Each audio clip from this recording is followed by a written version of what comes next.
Live from the area's most experienced news team, this is NBC 29 News at 10. Right now, a jury is deciding the fate of a couple accused of killing a pig. Closing arguments from both sides wrapped up about 8 o'clock this evening. NBC 29's Taylor Gleason is tracking all of this tonight live from Albemarle County Circuit Court. Taylor. Well, the jury has been under deliberation for about 2 hours at this point. There's a sense of anticipation outside this courtroom since this case has been going on since 9 a.m. this morning. Just earlier, we did hear those closing arguments for Lee Oaks Jr. and Geraldine Sutter, who are accused of stealing an animal from the shelter on July 3rd, 2016 to use for food for a July 4th holiday celebration. Prosecutors say video surveillance showing Oaks killing the pig while Sutters held it down in the parking lot of the SPCA. The defense claims the pig was feral and had no owner. Both pleaded not guilty to 3 charges of malicious wounding with intent to harm an animal, stealing a swine, and misdemeanor animal cruelty. Animal rights advocates appeared in court today to support prosecutors. One of the worst things I've ever heard in my life. The suffering and the torture that animal went through, being hog-tied, that in itself is terrifying to an animal like a pig. Then to be covered with a blanket and then to be stabbed 31 times. The veterinarian who performed the necropsy says that after the stabbing, the animal lived for about another 10 minutes. Sutter also gave a tearful testimony saying she did not want this pig to suffer. Now, we are keeping a watch on things here at Circuit Court tonight. If found guilty, both Sutters and Oaks could be convicted in serious jail time. Taylor Gleason live in Court Square for us tonight. Taylor, thank you. The suspected trigger man in last night's shooting along Hardy Drive is behind bars tonight. Richard Timberlake, who's 25 years old, was picked up by detectives overnight on Cherry Avenue. He's charged with malicious wounding and is being held at the Albemarle Charlottesville Regional Jail. All of this stems from a shooting Thursday night on Hardy Drive. The victim, whose name has not been released, was taken to UVA's emergency room with non-life-threatening injuries. Charlottesville police are also trying to figure out who broke into a jewelry store on Millmont Street.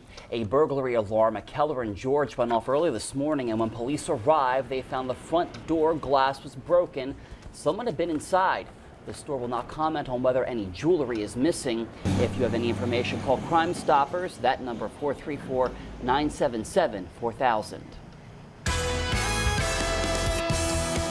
We did see some showers and thunderstorms earlier this Friday, folks. A cold front tracking across the area, combining with that warm and humid day that we saw, produced some of those thunder showers. Picked up just over a quarter inch of rainfall there from the Louisa County High School on the WeatherBug Network. Fork Union, Carysbrook Elementary School receiving just under a quarter inch. Slightly lower totals for the airport here just outside of Charlottesville, Earlysville, there, Cho, and Bridgewater receiving 0.07 of an inch of rainfall. Temperatures, many of us down in the 60s tonight, still 74 though for Earlysville, 70 currently for Bridgewater. A lot of the activity from earlier has since moved away to our east and fizzled out, but we still have variably cloudy skies as that cold front slowly pushes off to our south tonight. Looks like there is another batch of rainfall back to our south and west that'll try and push in here. No severe concerns overnight, but we could see some scattered showers with time here again as low temperatures settle back generally in the low and middle 50s. Our forecast planner then for Saturday, what a difference a day will make here. We're talking cool high temperatures, plenty of clouds, a northeast breeze, high temperatures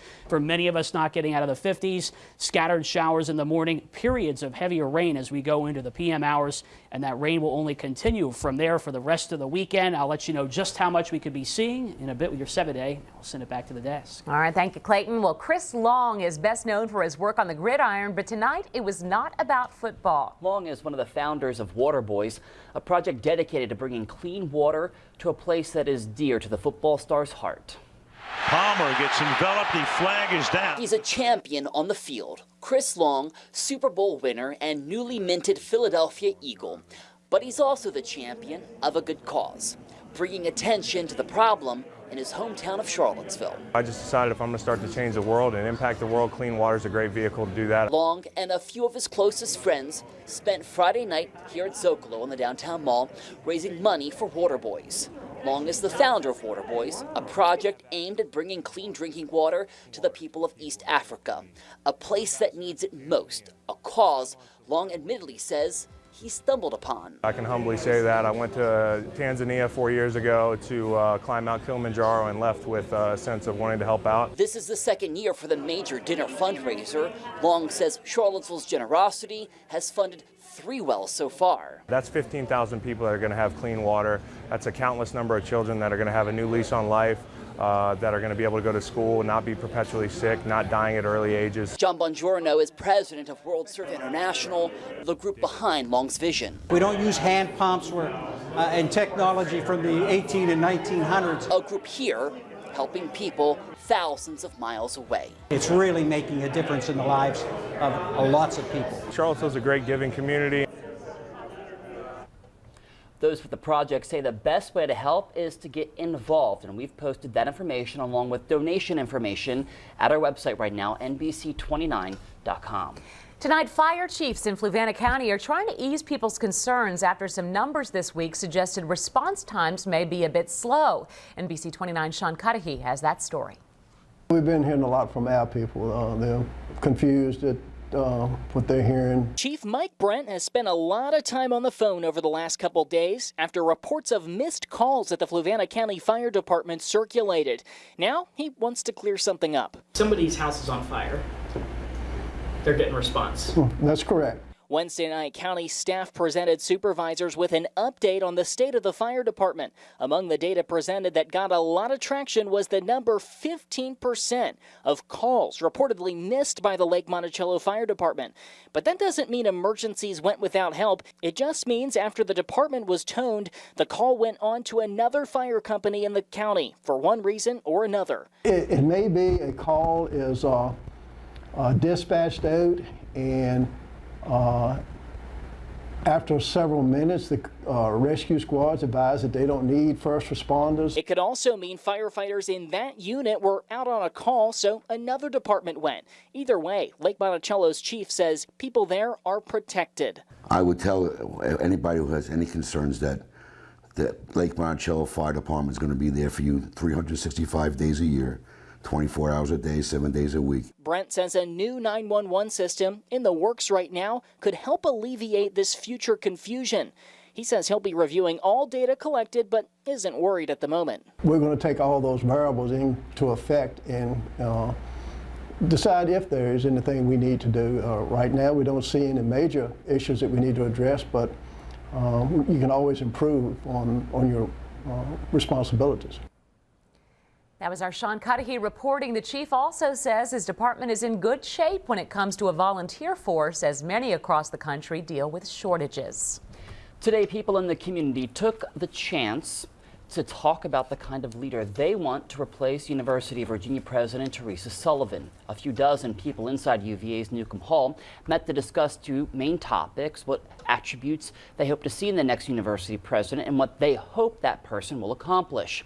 Today's session is part of the university's effort to reach stakeholders, including alumni, students, and community members. They got to spell out exactly what they want. Be a leader for the academic community, but also has some clout politically and in business and some knowledge of the business world. Because the survival of this university is going to be multifaceted and dependent on support from many different areas. Sullivan's term as president will end next summer. She's held that position for a busy 7 years, weathering national controversies. A lawsuit has officially been filed against the McAuliffe administration for the way abortion clinic regulations were rolled back in Virginia. An anti-abortion rights group is funding that legal challenge. The Family Foundation of Virginia announced this administrative appeal in Richmond today. The group's president says this isn't about the substance of the regulations, but of procedural violations and a lack of government transparency. Court documents accuse Governor McAuliffe's administration and the Board of Health of going ahead with changes to abortion clinic safety standards when it was against basic code. The filing in Henrico County Circuit Court pinpoints 22 accused violations of Virginia law. They issued a document that stated that the vote had already occurred when they hadn't even held the meeting yet. Those kind of things isolate and sort of ice out the public. The Family Foundation alleges the Democratic administration had political motivation to undo regulations for abortion facilities, but some criticize those rules as being pushed by the previous Republican administration as a way to shut down those clinics. The governor's office released a statement today dismissing the legal challenge. It says this suit is an attack on women's health care, and the administration will continue protecting women's rights. There is a new recognition tonight for Charlottesville's Vietnam Memorial in McIntyre Park. A new state historical marker was unveiled today as part of the 51st annual dedication ceremony of the Dogwood Vietnam Memorial. Dozens gathered for that ceremony, which marked 51 years and one day after the dedication of the Dogwood Vietnam Memorial in 1966. The memorial is believed to be the nation's first public Vietnam memorial and is known as the Hill That Heals. It gets emotional at times, but throughout the whole year, I think about the fellow brothers and sisters that I serve with over there and what they've gone through and continue to go through, especially with post-traumatic stress syndrome. The Dogwood Vietnam Memorial was first conceived in late 1965 after news arrived of the first casualty of the war from the Charlottesville-Albemarle County area. High school students tackle some real issues, all thanks to cutting-edge technology. Plus, some eerie details are emerging in the investigation of Aaron Hernandez's suicide. Now, the family plans to take state officials to court for negligence. We'll add the latest on that case.